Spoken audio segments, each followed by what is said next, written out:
The sound of the slap echoed through the empty theater. A deafening silence.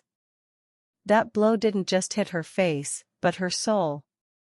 Something broke forever. Her life, from that moment on, would never be the same. On stage, under the harsh lights, she tasted the bitter flavor of humiliation, while the world watched. Isadora felt the cold floor beneath her knees, the smell of old wood and dust ingrained in her nostrils. It wasn't the first time she had knelt on that stage, but it was the first time she did so with her soul in tatters, exposed to an audience that saw nothing in her but a stain. Her fingers, once agile and full of life, now held a damp cloth, wiping the shine off the grand piano she would never dare to touch. 15 years. 15 years since music had fallen silent in her life, replaced by the monotonous echo of routine, the hum of vacuum cleaners, and the smell of disinfectant. She was the shadow that moved before dawn, the invisible figure who prepared the stage for the true artists, those who had the right to shine. The Springfield Municipal Theater was her world, her refuge, and her prison. Every note that echoed through the corridors, every rehearsal she heard from afar, was a silent stab, a constant reminder of what she had lost, what she had abandoned. Isadora, the cleaner, was a shell of the Isadora who once dreamed of being a pianist. Her eyes, once filled with a passionate glow for art, now carried the melancholy of someone who had buried a living dream. She saw herself as a piece of furniture, part of the landscape, voiceless, nameless, unimportant. Resignation was her cloak, heavy and suffocating, but familiar. She had learned to accept her fate, to believe that her place was backstage, cleaning up the remnants of others' glory. The pain of losing her father, who had been her greatest motivator, was still an open wound, and the promise never to play the piano again, made in a moment of despair and guilt, was an invisible shackle that bound her to that life of invisibility. That day, the stage was being prepared for the performance of Ethan, the piano prodigy, the new sensation of classical music. His fame preceded him, and with it, an arrogance that seemed to fill every corner of the theater. Isadora watched from afar, her movements mechanical as she polished the chairs in the front row. The gleam of the grand piano, a shimmering Steinway, seemed to mock her, reflecting the distorted image of a woman who had forgotten who she was. She felt a knot in her throat, a mixture of envy and a deep sadness that accompanied her like a shadow. Music was her passion, her soul, and to see it so close, so untouchable, was daily torture. With each chord Ethan rehearsed, Isadora felt a tremor, a muscle memory in her own fingers, which longed to play, to feel the vibration of the keys, to express the melody that still lived in her heart, imprisoned. Ethan's rehearsal was a spectacle of technical virtuosity, but Isadora, with her keen sensitivity, perceived the coldness, the lack of soul in every note. He played to impress, not to move. She shrank further, wishing to be completely invisible, while Ethan, with a smug smile, finished his piece. The technical team applauded, the directors praised, and Isadora felt even smaller, a speck of dust in that universe of stars. It was then that Ethan's voice, sharp and laden with contempt, echoed through the empty theater. "Who left this woman here? She's dirtying the stage with that broom. Can't you see I'm rehearsing?" Isadora froze, her heart pounding. She hadn't realized her broom had bumped into one of the microphone stands. Ethan's face contorted into an expression of disgust. "Get out of here, you useless woman. You're nothing but a cleaner. Your place isn't near art." Ethan's words hit Isadora like a whip, tearing through the thin layer of resignation that protected her. She felt the blush rise to her face, shame burning on her cheeks.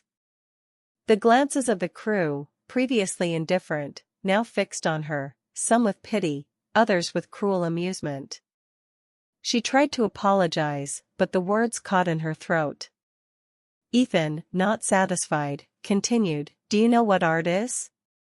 Do you know what music is? Of course not. Your job is to clean up the mess, not to understand beauty. He approached the piano, banging his hands on the keys forcefully, producing a dissonant sound. This is music, you ignorant woman. Something you will never understand. Isadora felt a sharp pain in her chest, a mixture of anger and humiliation that made her tremble. She was a cleaner, yes, but music ran in her veins, it was part of her essence. To be called ignorant by someone who played without soul was an unbearable affront. The humiliation didn't stop there. Ethan, in a fit of cruelty, pointed at her. Come here, cleaner. Since you like being on stage so much, come entertain us. Play something for us. He laughed, and the embarrassed crew laughed along. Isadora felt her blood run cold. Play? Her? After so many years, with rusty fingers and a broken soul? It was torture, a cruel mockery. I don't know how to play, she murmured, her voice almost inaudible. Ethan pulled her by the arm, dragging her to the center of the stage, in front of the piano. Don't be modest. A cleaner who dares to play a grand piano. This will be hilarious. He forced her to sit on the bench, her trembling fingers hovering over the keys. The imaginary audience of her past, her father's applause, everything mingled with the present scorn. Shame was a heavy cloak, and tears, stubborn, threatened to fall. She felt the pain of her abandoned dream, the broken promise, the guilt that haunted her. At that moment, Isadora was not just a humiliated cleaner, she was the personification of a dead dream, exposed and ridiculed. Ethan's hand, cold and disdainful, pushed Isadora's shoulders down, forcing her to sit on the piano bench. The touch was an electric shock, a brutal reminder of her powerlessness. Her tear-filled eyes fixed on the ebony and ivory keys, which seemed to shine with a cruel gleam under the stage lights. They called to her, provoked her, but also frightened her. The memory of her father, sitting beside her, guiding her small fingers, was a sweet and painful ghost. Play, Isadora. Play for them. Ethan mocked, his voice laden with sarcasm that made her shrink. She tried to move her fingers, but they seemed heavy, inert, as if they had forgotten the melody. The silence stretched, filled only by Isadora's ragged breathing and the suppressed giggles of the crew. With each passing second, the humiliation deepened, corroding her dignity. She felt everyone's gaze on her, judging, condemning, and the urge to disappear was almost unbearable. One of the technicians, an older man with a look of pity, tried to intervene, but Ethan silenced him with an authoritative gesture.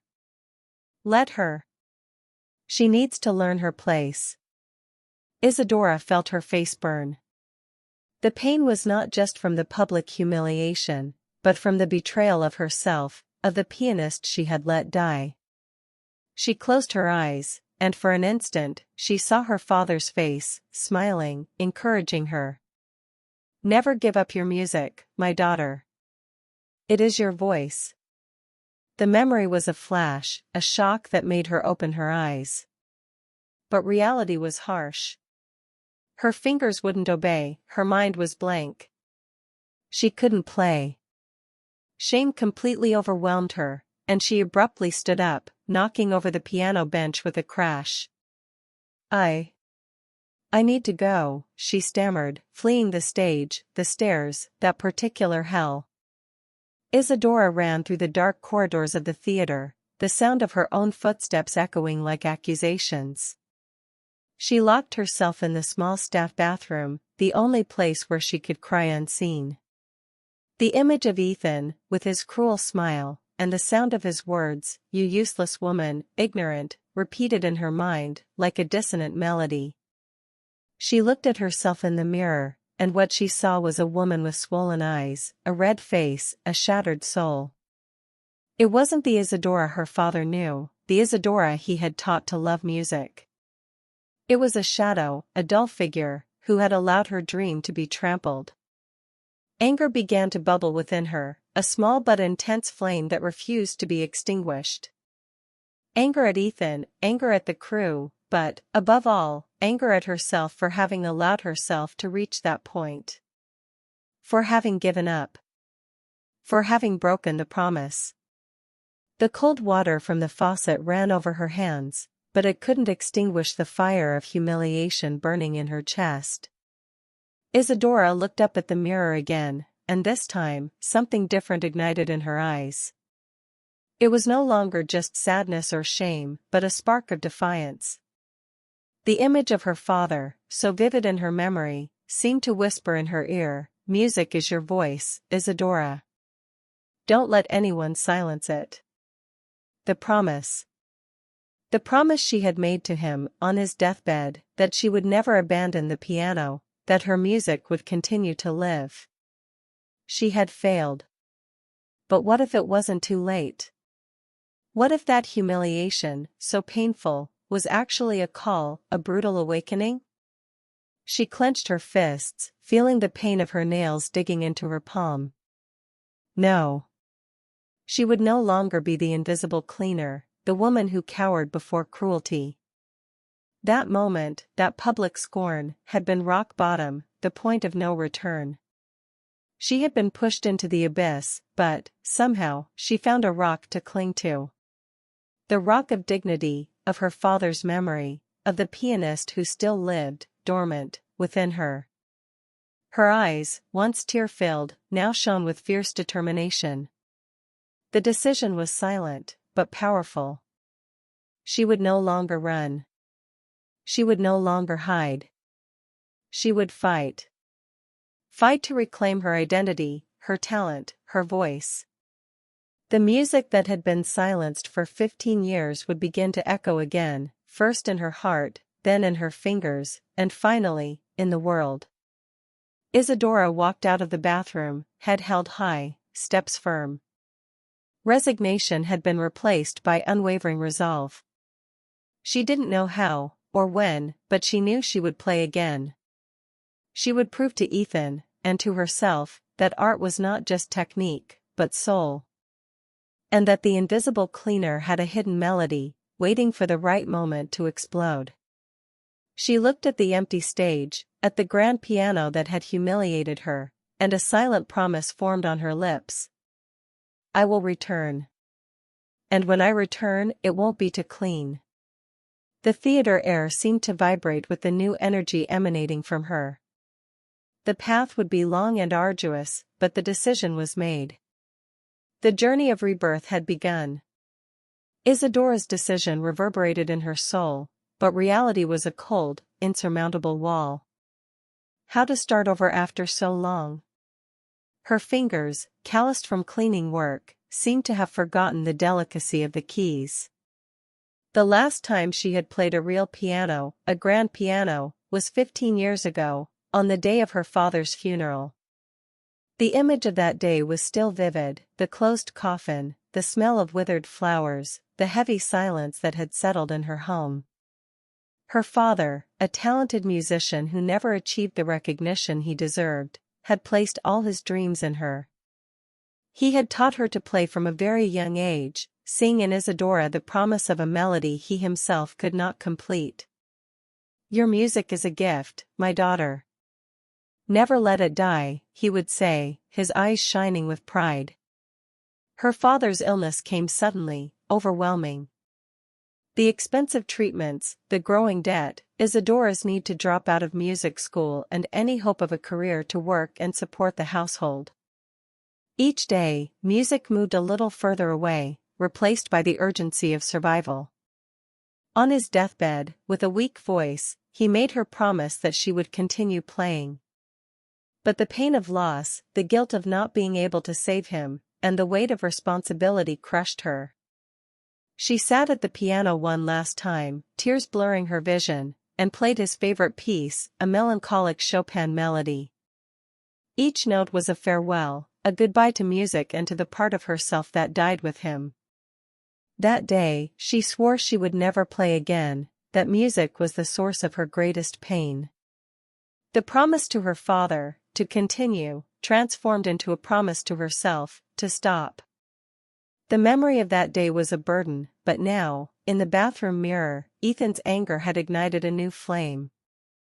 Her father's promise, the original one, to continue, began to echo louder than the promise to stop.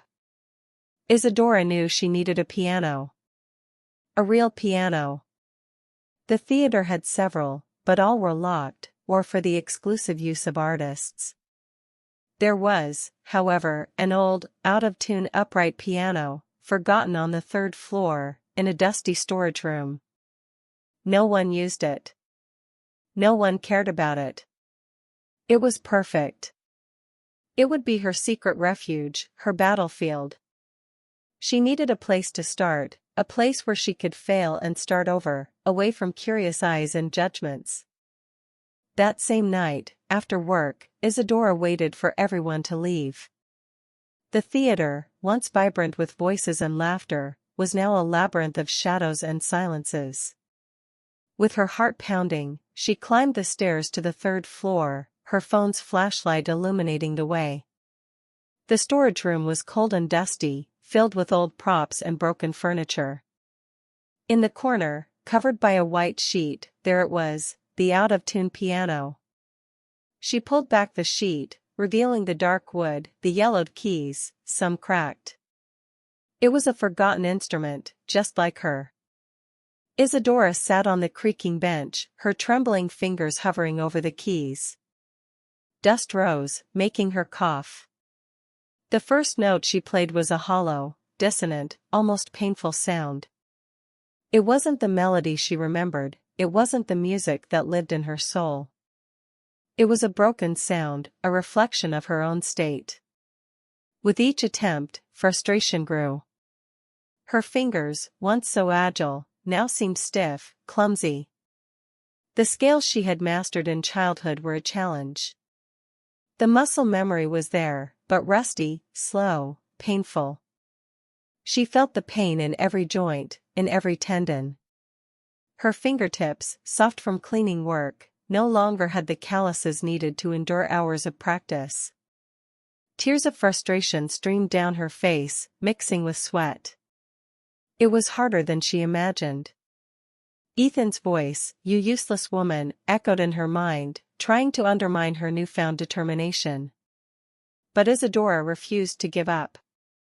She remembered the promise to her father, the flame that had rekindled in her chest. She continued, note after note, error after error, until her fingers bled. The physical pain was a reminder that she was alive, that she was fighting. Days turned into weeks. Isadora spent every night on the third floor, after the theater emptied. The out-of-tune piano became her confidant, her secret training ground. She studied old sheet music she had kept, trying to decipher the notes, the rests, the rhythms. The sound of the piano, though imperfect, began to take shape, to transform into something recognizable.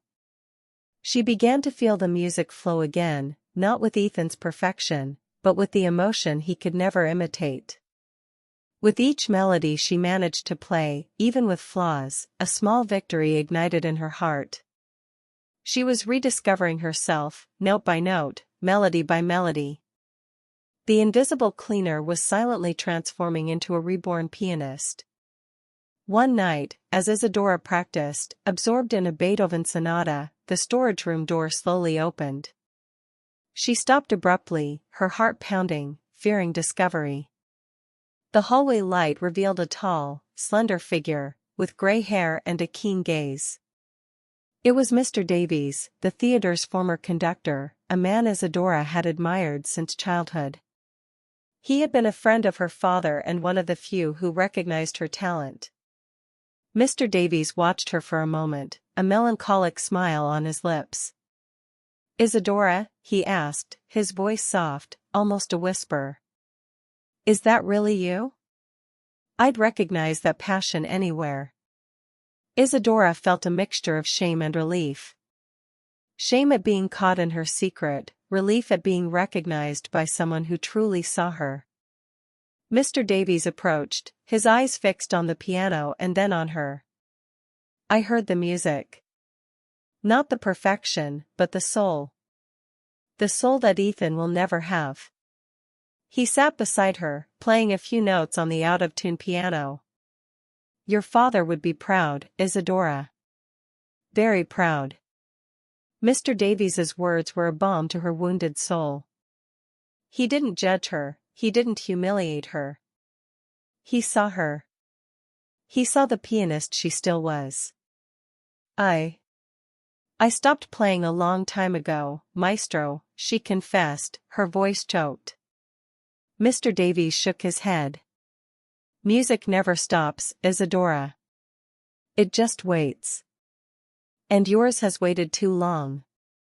He revealed that he had noticed Isadora's absence from Ethan's rehearsals and, curious, had gone upstairs to investigate the sound of the piano. He knew her story, her promise to her father, the pain that had silenced her. Mr. Davies, with a twinkle in his eyes, made a proposal that would change everything. The president of the National Classical Music Association, Mr. Harrison, is looking for new talent for the annual festival. Ethan is good, but something is missing. The emotion you have is missing. Isadora looked at him, incredulous. Me? Maestro, I'm a cleaner. My fingers are rusty. I'm not worthy of a stage. Mr. Davies smiled, a warm and encouraging smile. Worthy? You are more worthy than anyone who has ever stepped on that stage. Art is not about perfection, it's about truth. And your truth is music. He offered to be her mentor again, to help her make up for lost time, to hone her talent. I know you can, Isadora. Your father knew. And I know too. Hope, which seemed dead, rekindled with overwhelming force. It was a second chance, an unexpected gift, an opportunity for redemption. The proposal from Mr. Davies, the conductor, was a beacon in the darkness Isadora had inhabited for so long. However, the initial euphoria soon gave way to a wave of insecurity. 15 years of silence could not be erased with a single conversation. Her fingers, though more agile now, still ached, and the memory of errors and humiliation on stage was a persistent ghost. Maestro, I don't know if I can. It's been too long. And Ethan, he's a monster, Isadora confessed, her voice choked with doubt. Mr. Davies looked at her with a calming serenity. Music doesn't forget, Isadora. It hides, waiting for the right moment to resurface. And as for Ethan, he's just noise. Your melody is stronger. He convinced her to start, to take the first step, to believe that the passion that moved her was more powerful than any fear. The following days were an exhausting marathon. Mr. Davies, with his infinite patience and deep knowledge, became the guide Isadora so desperately needed. The training sessions on the out-of-tune piano on the third floor became more intense, more demanding. He pushed her beyond her limits, to feel the music not just with her fingers, but with every fiber of her being. Isadora felt the muscles in her hands and arms burn, her back ache, but with each note she hit, with each musical phrase that flowed more naturally, a new strength was born within her. Mr. Davies not only taught her technique, he helped her rediscover the emotion, the soul she had imprisoned. He reminded her of the stories behind the compositions, the passion of the composers, and Isadora, little by little, reconnected with the essence of music. Despite the progress, Ethan's presence in the theater was a constant shadow. He continued to rehearse on the main stage, his perfect and empty chords echoing through the corridors, reminding Isadora of the technical perfection she still sought. She saw him from afar, his arrogant smile, his haughty posture, and a pang of anger and insecurity struck her. Mr. Davies noticed her unease. Don't compare yourself to him, Isadora. His music is a polished mirror, reflecting what people want to see. Yours is a window to the soul, showing what people need to feel. He encouraged her to focus on her own journey, to transform anger into fuel, humiliation into motivation. Each day, Isadora felt she was approaching a version of herself she had forgotten, a stronger, more resilient, more pianist version. News of Isadora's possible participation in the festival began to circulate backstage at the theater, like a whisper that refused to be silenced. Ethan, with his inflated ego, heard the rumors and reacted with contempt. He couldn't conceive that a cleaner could even be considered for an event of such magnitude. In one of the rehearsals, he confronted Mr. Davies, demanding to know the truth. "Maestro, is it true you're training that woman? The cleaner? This is a bad joke, isn't it?" Mr. Davies, with his usual calm, merely smiled. "Art doesn't choose professions, Ethan. It chooses souls. And Isadora's soul is pure music." The conductor's answer enraged Ethan, who saw it as a personal affront, a threat to his undisputed reign. Ethan then began a silent campaign of sabotage. Small acts of malice, like leaving the third-floor piano locked or disarranging Isadora's sheet music, were attempts to undermine her confidence. He spread rumors about her lack of talent, about her madness in attempting a comeback after so many years. Isadora felt the weight of these attacks, but, driven by her promise to her father and Mr. Davies's faith, she refused to yield.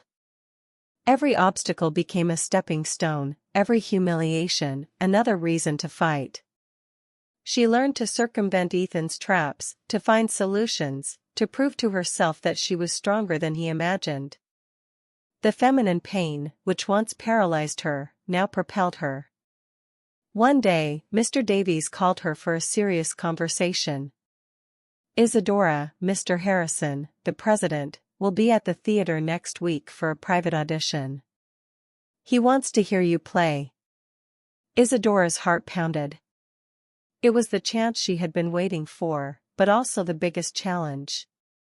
She still felt insecure, afraid of failing, of reliving the humiliation. "Maestro, I'm not ready. What if I make a mistake? What if he laughs at me like Ethan?" Mr. Davies held her hands, his eyes conveying unwavering strength. "You are more ready than you imagine. Perfection is a myth. Truth is your weapon. Play with your soul, Isadora. Play for your father. Play for the girl you were and for the woman you are becoming." The audition with Mr. Harrison was not just a test of talent, it was a confrontation with her own demons, a chance to prove her worth not just to the world, but to herself. The week leading up to the audition with Mr. Harrison was a whirlwind of emotions for Isadora. Each note played on the out-of-tune piano on the third floor was a mix of hope and dread. Mr. Davies, the conductor, intensified the training, focusing not only on technique but on expression, on Isadora's ability to convey the soul of the music. He made her play the same piece repeatedly, demanding that she find new nuances, new emotions with each performance. "It's not about playing the right notes, Isadora. It's about making people feel what you feel," he insisted, his eyes fixed on hers. The pressure was immense, and Isadora felt the weight of 15 years of silence, of the promise to her father, of the recent humiliation, all converging on that moment. Isadora's nights were filled with nightmares. She saw herself on stage, her fingers locked, the audience laughing, and Ethan's mocking face hovering over her. She woke up sweating, her heart pounding, her father's voice echoing in her mind, "Never give up." Insecurity was a constant battle, an internal voice whispering that she wasn't good enough, that her time had passed. She remembered the pain of having abandoned music, the guilt that gnawed at her. But then, she clung to the image of Mr. Davies, to his unwavering faith, and to the anger Ethan had ignited. That anger, once destructive, was now an engine, a driving force that propelled her to overcome every obstacle, every doubt. Before we continue, I want to give you a quick invitation. If stories like this touch you, if they make you reflect or see life in a different way, subscribe to the channel now. This channel grows with people who believe that there is always a new beginning. Your like and your comment help a lot to bring these stories to more people. And if you want, write below where you are watching from. I really do read all the comments. On the day of the audition, the Springfield Municipal Theater seemed more imposing, more frightening than ever. Isadora felt a knot in her stomach, her hands sweating, her body trembling. She wore her cleaner's clothes, a deliberate choice to remind herself where she came from and what she was fighting to overcome. Ethan, in his impeccable suit and cynical smile, was present, observing her with an air of superiority. He had made a point of being there, to witness what he expected to be the resounding failure of the cleaner. His eyes, full of contempt, were like needles piercing the little confidence Isadora had managed to gather. Mr. Harrison, a serious man of few words, sat in the front row, his expression impenetrable. The stage, with the gleaming grand piano, looked like a boxing ring, and Isadora, the unlikely fighter. Mr. Davies, noticing Isadora's nervousness, approached her, placing a hand on her shoulder. "Remember what your father taught you, Isadora. Music is meant to be felt, not just heard. Let your soul speak." The conductor's words were a balm, a reminder of the true purpose of that moment. Isadora took a deep breath, closed her eyes for an instant, and the image of her father, smiling and proud, filled her mind. She sat at the piano, her fingers still trembling, but a new calm began to settle in her heart. She wasn't there to prove anything to Ethan, or even to Mr. Harrison. She was there for herself, for her father, for the music that had been silenced for so long. She began to play. The first notes of Liszt's Hungarian Rhapsody No. 2, the piece Mr. Davies had chosen, filled the theater. At first, Isadora's fingers were a little hesitant, but as the melody unfolded, the music began to flow with a force and passion that surprised everyone. She wasn't just playing the notes, she was telling her story. The pain, the humiliation, the struggle, the hope, everything was there, in every chord, in every arpeggio. Her eyes were closed, her expression concentrated, and the music seemed to emanate from every cell of her body. Ethan, who expected a disaster, watched with a mixture of shock and disbelief. The cleaner was playing with a soul he could never imitate. Mr. Harrison, who initially maintained a skeptical posture, began to lean forward, his expression changing from indifference to fascination. He saw not only the technique, which was impressive for someone who had stopped for so long, but the raw emotion, the truth that Isadora poured into every note. Her music was alive, pulsating, full of a story that Ethan, with all his technical perfection, could never achieve. When Isadora finished the piece, the silence that followed was different from the silence of humiliation. It was a silence of admiration, of reverence. Mr. Harrison stood up, and a slow, genuine smile formed on his lips. "Isadora," he said, his voice firm, "I have never heard this piece played with such soul. You are extraordinary." His words were recognition, a validation Isadora had waited 15 years for. Ethan, seeing the recognition in Mr. Harrison's eyes, felt a wave of fury and envy. He could not allow a cleaner, a woman he had publicly humiliated, to steal his spotlight. He approached the stage, with a forced smile. "With all due respect, President, but her technique is still flawed. There are some inaccuracies.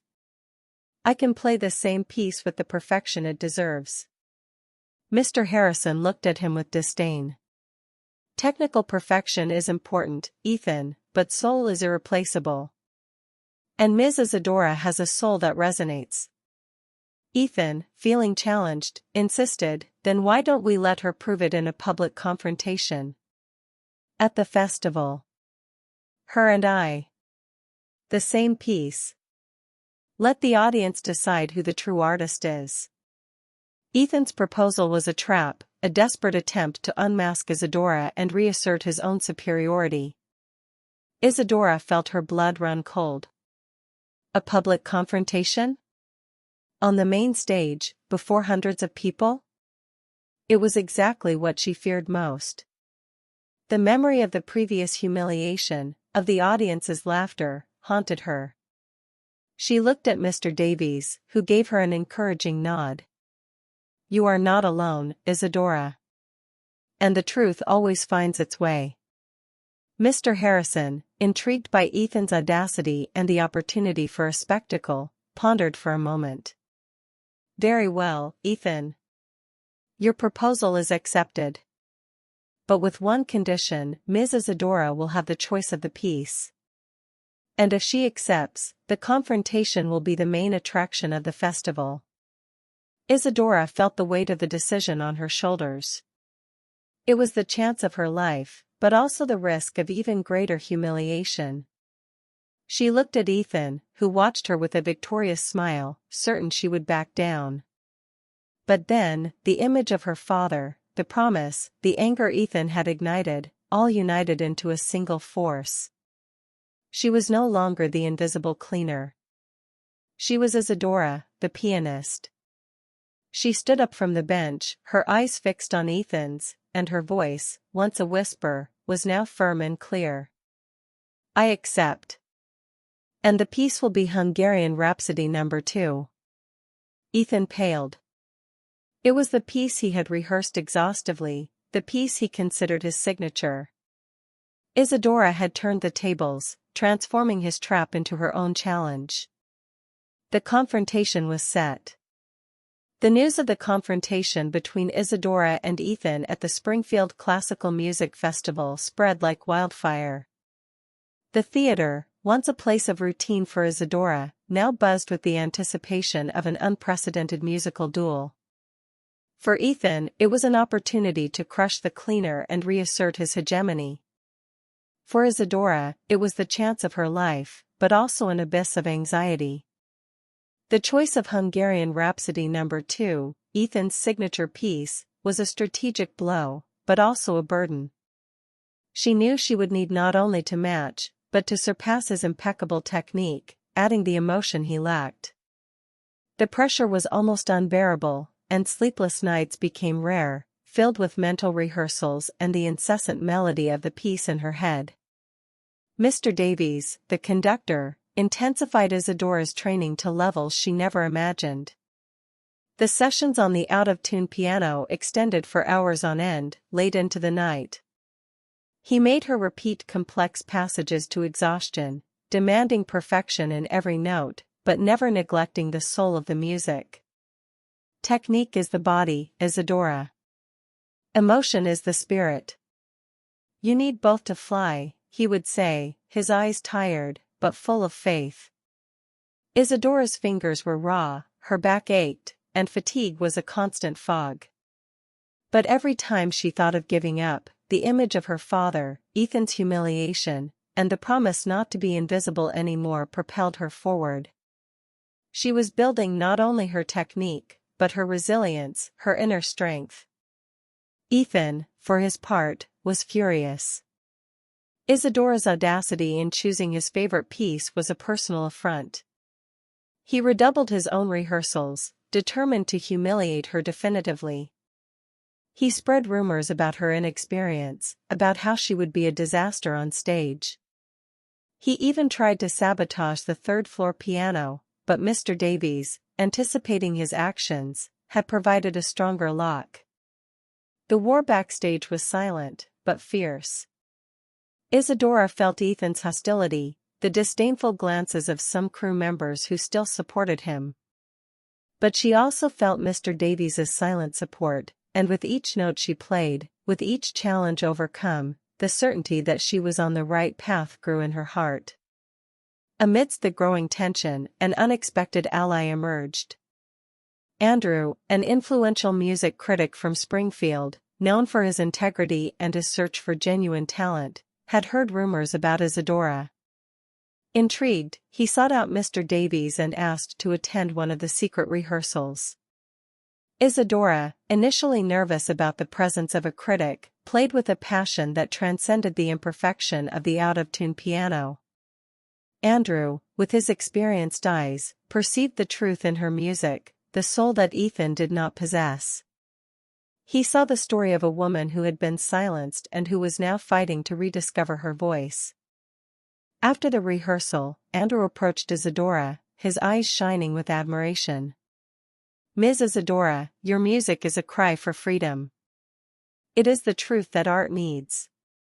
His words were a balm to Isadora's wounded soul, a validation she so desperately needed. Andrew promised to write an article about her, not revealing the confrontation, but planting the seed of curiosity about a mysterious new talent who was about to emerge on the Springfield music scene.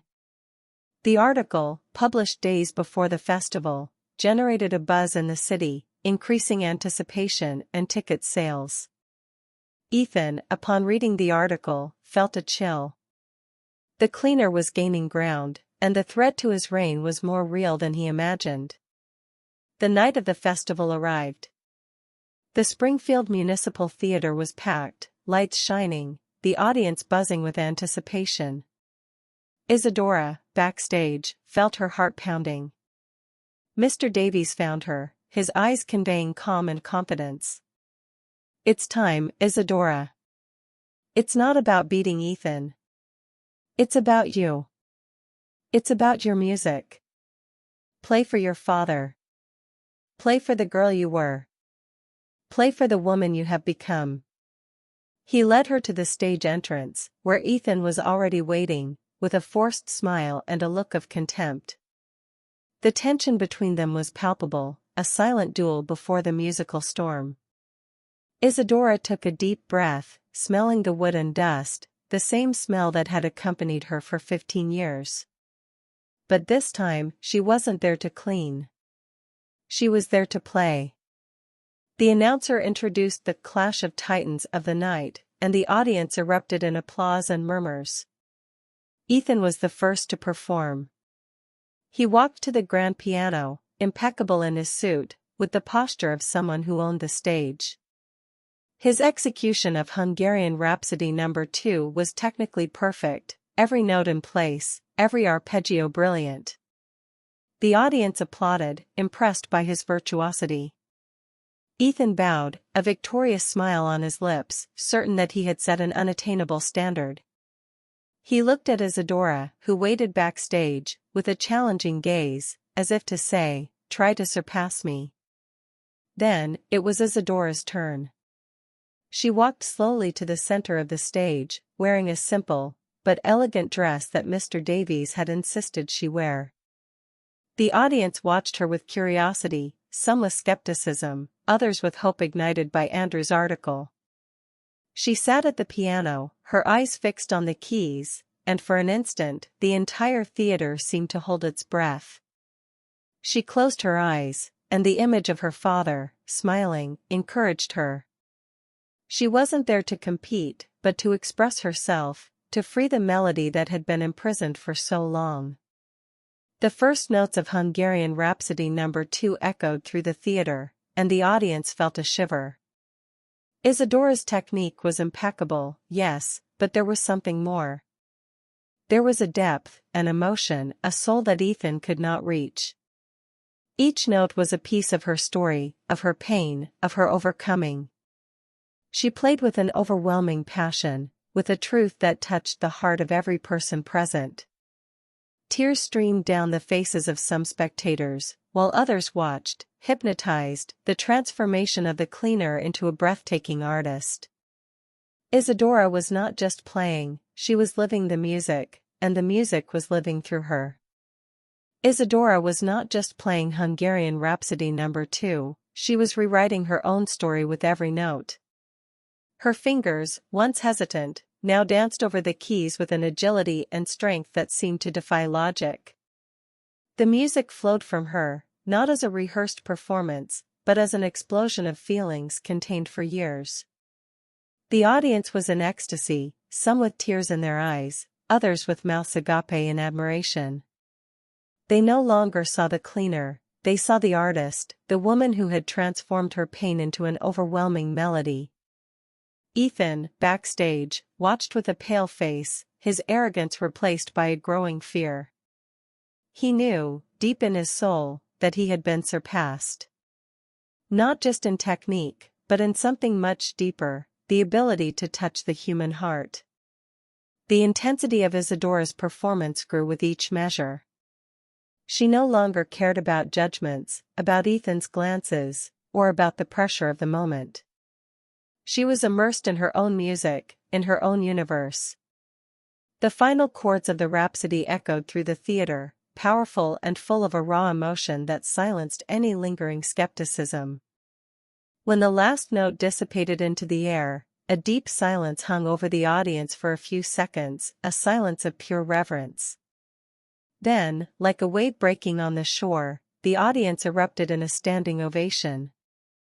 Thunderous applause, shouts of bravo, whistles of admiration filled the Springfield Municipal Theater. It was unanimous recognition, a celebration of genuine art.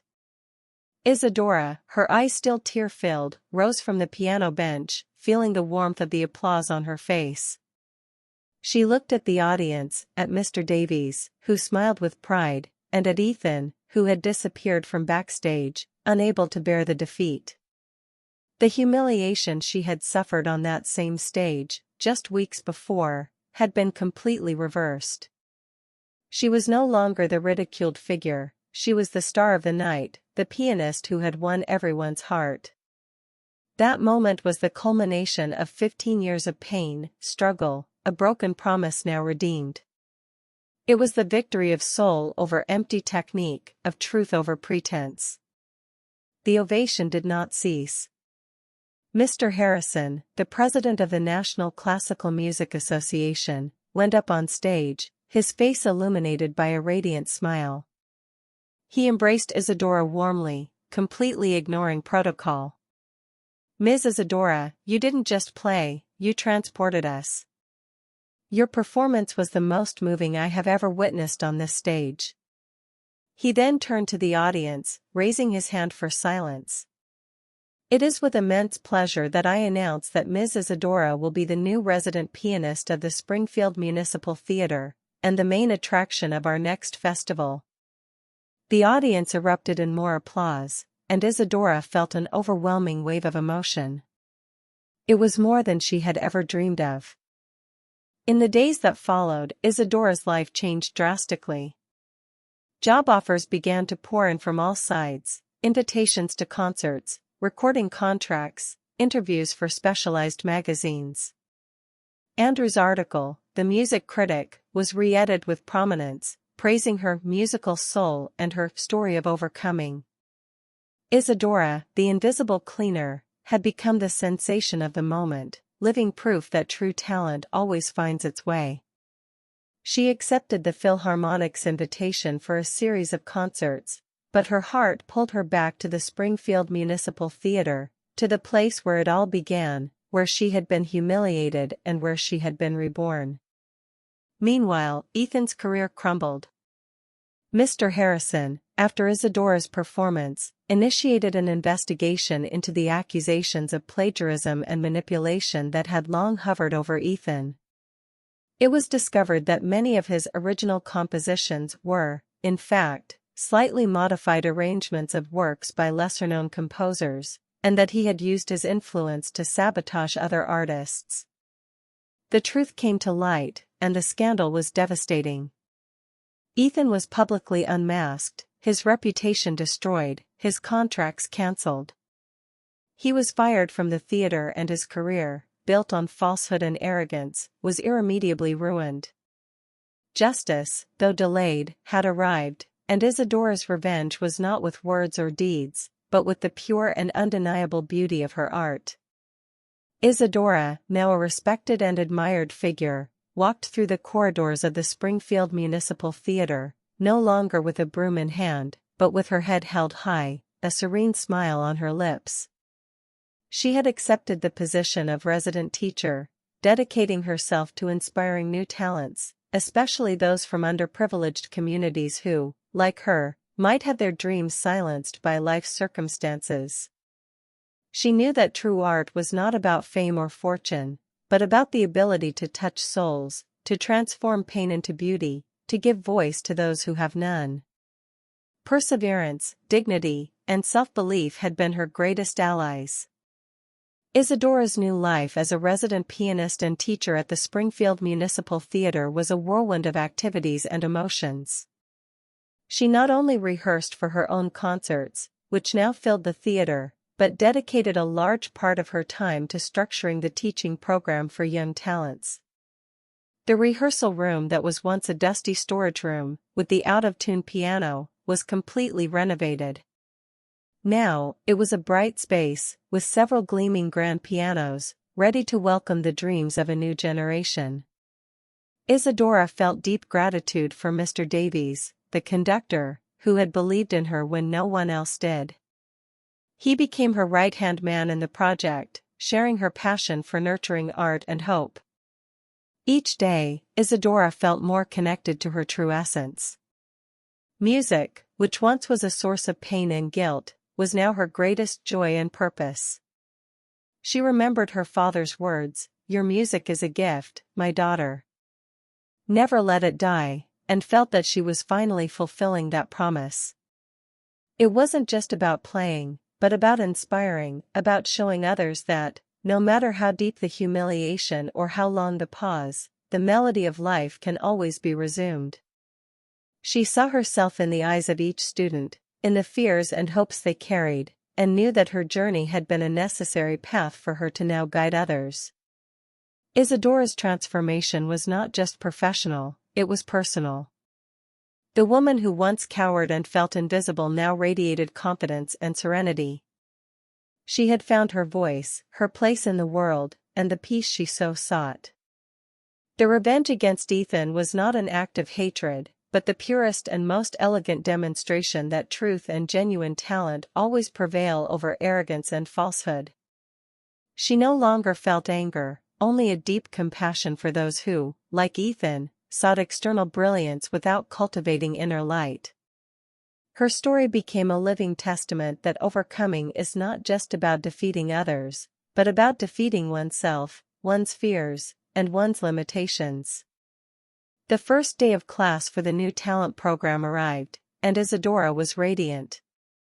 The rehearsal room was full of children and teenagers, some shy, others full of energy, all with the sparkle of hope in their eyes. She watched them, remembering herself in childhood, with the same longing for music. The lesson she wanted to convey was not just about technique, but about the courage to dream, the resilience to face obstacles, and the importance of never giving up on one's own melody. She knew that many of those young people came from difficult realities, where art was a luxury, not a possibility. And it was precisely for them that she wanted to open the doors. As Isadora presented the program, the room door opened timidly. A small boy, with a worn backpack and wide eyes, entered the room. He seemed scared, but his eyes shone at the sight of the grand pianos. It was Leo, one of the new students, from an underprivileged community on the outskirts of Springfield. He was the image of Isadora herself in her youth, talented but invisible, carrying the weight of circumstances. Isadora welcomed him with a warm smile, extending her hand. "Welcome, Leo. Here, we all have a melody to play." The boy, previously hesitant, smiled, and his eyes filled with a hope that Isadora immediately recognized. Isadora sat at the piano, her fingers touching the first chords of a simple and inspiring melody. It wasn't a complex piece, but a song that spoke of new beginnings, of dreams that refused to die. The children, including Leo, raised their hands, eager to learn, to feel the music flow through them.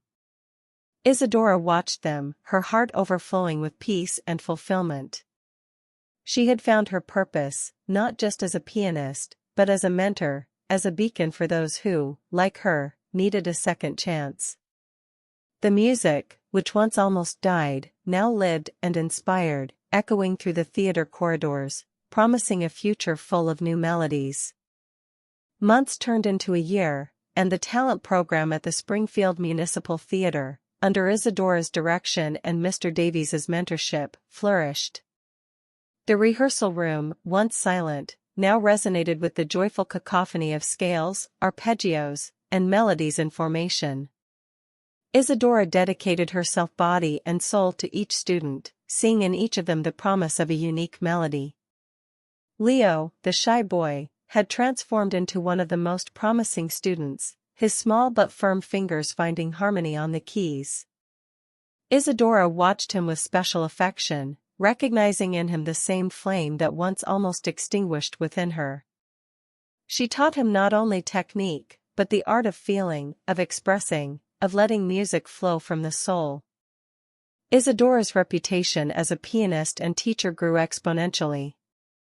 Her concerts were always sold out, and critics acclaimed her as one of the most moving artists of her generation. But the greatest reward for her was not the applause or recognition, but the sparkle in her students' eyes, the joy they found in music. She had created a sanctuary for art, a place where dreams were nurtured and voices were found. The Springfield Municipal Theater, which was once the stage of her humiliation, was now the epicenter of her triumph, a beacon of hope for the community.